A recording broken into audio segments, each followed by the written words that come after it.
Jagan versus కూటమి మేనిఫెస్టోల మదనం. దానికి వైసీపీ పెట్టే మేనిఫెస్టో రిలీజ్ చేస్తే దానికి అనుకూలంగా చంద్రబాబు నాయుడు గారు మేనిఫెస్టో కూటమి తేవాలి. చంద్రబాబు నాయుడు గారు మేనిఫెస్టో తీసుకొస్తే దానికి అనుకూలంగా జగన్మోహన్ రెడ్డి గారు మేనిఫెస్టో తీసుకురావాలి. ఈ మేనిఫెస్టోని జనం నమ్మట్ల. ఫస్ట్ పాయింట్, జనం ఈ మేనిఫెస్టోని నమ్మట్ల. ఇవన్నీ డంబాబుస్ కబుర్లు అని అర్థమైపోయింది ప్రజలకి. ఏం చెప్పారండి జగన్మోహన్ రెడ్డి గారు ఏం చెప్పారు? సిపిఎస్ రద్దు అన్నాడు. ఏమైంది? నీటి మీద రాతల్లాగా ఉంది. నీటి మీద రాతలు రాస్తే నిలబడదు. సిపిఎస్ రద్దు అని నీటి మీద రాస్తే నిలబడిద్దా? ప్రత్యేక హోదా తెస్తాం నిలబడిద్దా? అమరావతి రాజధాని నిలబడిందా? విభజన చట్టంలో హామీలు సాధిస్తాం నిలబడిందా? తెలంగాణ నుంచి రావాల్సిన హక్కులను కాపాడుతాం నిలబడిందా? ఏం నిలబడిందండి? ఏమీ లేదు సార్. అదేవిధంగా చంద్రబాబు నాయుడు గారు 2019లో రైతు రుణమాఫీ అన్నారు. చేశారా? 2014లో రైతు రుణమాఫీ అన్నారు. సగం చేశారు. కొంతమందికి అయిందండి. సగం చేశారు. సగం అంటే కనీసం ఒక ట్రిప్లో 2 లక్షలు ఇచ్చేసినట్టు అయిపోయేది. ఒక 75,000, ఒక 75,000, ఒక 75,000 దాన్ని ఏదో ఇన్స్టాల్మెంట్కి చేసి అనవసరంగా ఆయనకున్న ఆ క్రెడిబిలిటీని పోగొట్టుకున్నారు. ఆ రోజే 1,500,000 చేసినట్టయితే కనీసం ఒకటే సింగిల్ ఇన్స్టాల్మెంట్లో చేస్తే ప్రజలు హ్యాపీగా ఫీల్ అయ్యేవాళ్ళు. అలా కాకుండా దాన్ని తునాతునకలుగా మునామునకలుగా మొక్కలుగా చేయటం వలన అది నష్టం చేసింది. చంద్రబాబు నాయుడు గారి మీద ఆ విమర్శ ఉంది. మరి జగన్మోహన్ రెడ్డి గారి మీద ఏం చెప్పారు, ఏం చేశారు, ఏం జరిగినాయి? అందుకని మేనిఫెస్టోలు వద్దండి. చెప్పింది నిజంగా చెయ్యండి.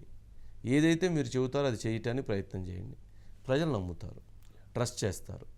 ప్రజలు మీరిచ్చే పేపర్లో మీరిచ్చే మేనిఫెస్టోలు ఇవన్నీ వెళ్ళేది లేదు, అవి జనాలకు రీచ్ అయ్యేది లేదు, అవి చచ్చేది లేదు, అవన్నీ ఏమీ లేదు.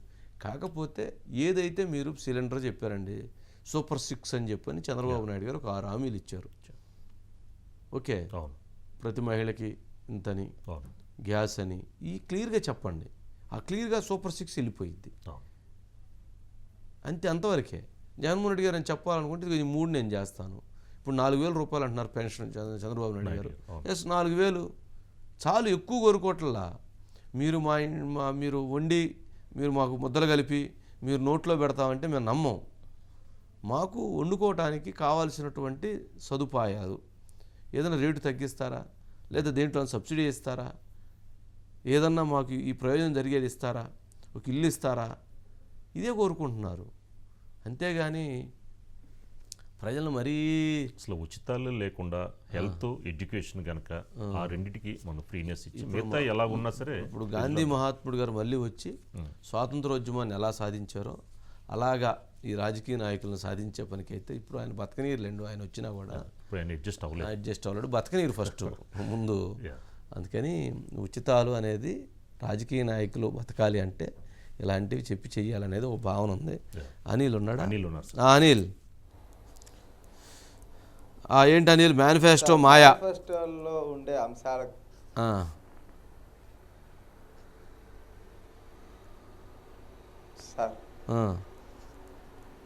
మేనిఫెస్టోలో మాయ ఏంటి? మేనిఫెస్టో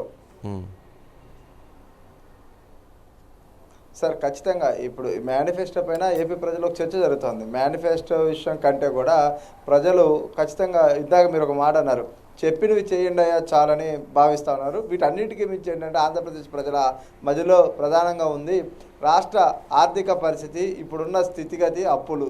ఈ అన్ని అంశాలలో ఇప్పుడు చెబుతున్నటువంటి సంక్షేమం లేదంటే కొనసాగిస్తున్నటువంటి సంక్షేమం ఉంటే చాలనే భావన ఉంది. కొత్తగా పెద్దగా ప్రజల్లో కూడా కోరుకోవట్లేదు. కానీ ప్రజలు కోరుకుంటుంది శాంతియుతమైన స్వేచ్ఛతో కూడినటువంటి అంశం ఏదైతుందో, స్వేచ్ఛగా ఏదైనా మాట్లాడగలం, స్వేచ్ఛగా ఎక్కడికైనా తిరగగలం, స్వేచ్ఛగా ఏదైనా చేయగలం అనే భావన ఒకటి కావాలని ఏపీ ప్రజలు ప్రధానంగా కోరుకుంటున్నారు.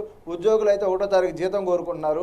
నిరుద్యోగులు అయితే ఉపాధి కోసం పొరుగు రాష్ట్రాలు పోకుండా ఉండడానికి ఏదైనా ఒక పరిశ్రమలో లేదంటే ఇతర రూపంలో మార్గం కావాలని కోరుకుంటున్నారు. విద్యార్థులు తల్లిదండ్రులు గంజాయి లేని రాష్ట్రం కావాలనుకుంటున్నారు. ఆడబిడ్డలు శాంతియుతంతో కూడినటువంటి రక్షణతో ఉన్నటువంటి రాష్ట్రం కావాలని పరితపిస్తారు.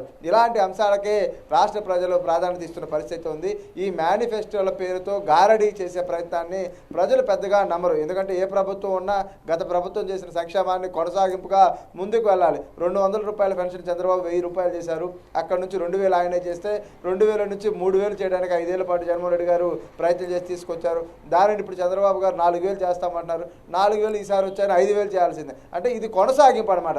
ఒకసారి రాజకీయాల్లో సంక్షేమం అనేది ఒక వ్యక్తి మొదలు పెడితే 2 రూపాయలకి కిలో బియ్యం అన్న నందమూరి తారక రామారావు గారు అప్పుడెప్పుడో ఇచ్చారు. ఇవాళకి అదే పరిస్థితి కొనసాగుతోంది. రూపాయికి బియ్యం అంటూ తర్వాత కిరణ్ కుమార్ రెడ్డి పెడితే అది ఇప్పటికీ కొనసాగుతూ ఉంది. కేంద్ర ప్రభుత్వం ఏకంగా ఉచితంగా బియ్యం ఇస్తా ఉంది. అంటే ఈ ఉచితాలనే అంశం విషయంలో మాత్రం ఒకరు చేసిన దాన్ని మిగిలిన వారు కొనసాగించాల్సిందే. తీసేసే సాహసం కానీ ఆ పరిస్థితి కానీ ఉండదు. ఇక మిగిలిన విషయాలు అంటే స్వేచ్ఛతో కూడిన ఏదైతే ఉందో ప్రశాంతమైన జీవితం నడవాలని ప్రతి ఒక్కళ్ళు కోరుకుంటారు. అది ఆంధ్రప్రదేశ్లో ఈ 5 ఏళ్ళు లేదు, ఈసారన్నా రావాలి ఉండాలి అని ప్రజలు భావిస్తారు. పార్టీలు ప్రభుత్వాలు ఎవరైనా ఉండనియండి, కానీ గతంలో ఉన్న వాతావరణం ఉంటే బాగుండనే ఆకాంక్ష ప్రతి ఒక్కరిలోనూ కనిపిస్తోంది. దానికి సంబంధించి మేనిఫెస్టోలో ఏదైనా హామీ పెడతారేమో చూడాలి. 2 ఇందాక గంజాయి విషయానికే చెప్తే ఈరోజు దేశంలో ఎక్కడికి వెళ్ళినా గంజాయి మూలాలు ఆంధ్రప్రదేశ్లోనే ఉన్నాయి. అనేక మంది యువత తల్లిదండ్రులు కావచ్చు, యువత ఈరోజు నిర్వీర్యం అయిపోతున్న పరిస్థితి ఈ రాష్ట్రంలో మనం చూస్తాం. గంజాయి విముక్తికి ఖచ్చితంగా మేనిఫెస్టోలో ఒక హామీ పెట్టాల్సిన పరిస్థితి. ఇలా అనేక అంశాలు రాష్ట్రానికి సంబంధించిన అభివృద్ధికి పనికొచ్చేవి. అంటే వెల్ఫేర్ విషయాల్లో గతంలో ఉన్నవే పేర్లు మార్చి అటు ఇటుగా చేసే పని ఎవరు చేసినా అంతే.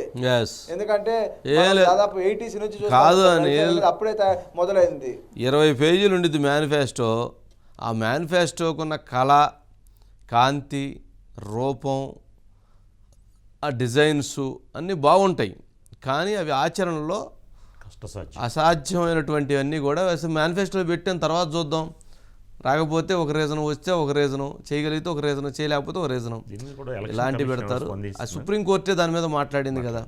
మీరు చెయ్యకపోతే ఏం చేయాలి, మిమ్మల్ని ఏం శిక్ష చేయాలంటే ఏం శిక్ష చేస్తారు రాజకీయ నాయకులు? అయ్యే పని నరేంద్ర మోదీ గారి దగ్గర మొదలు పెట్టాలి. దాకా అయిద్దా? కాదు కదా. సరే సరే ఓకే అనిల్, మొత్తానికి చూద్దాం. ఇదంతా ఈ డంబాబుస్ మాటలు అంటాం కదా, అయ్యాయి. కోన రవికుమార్ గుర్తొస్తుంటాడు గారు. సరే అనిల్, రైట్. ఈసారి కూడా అంటే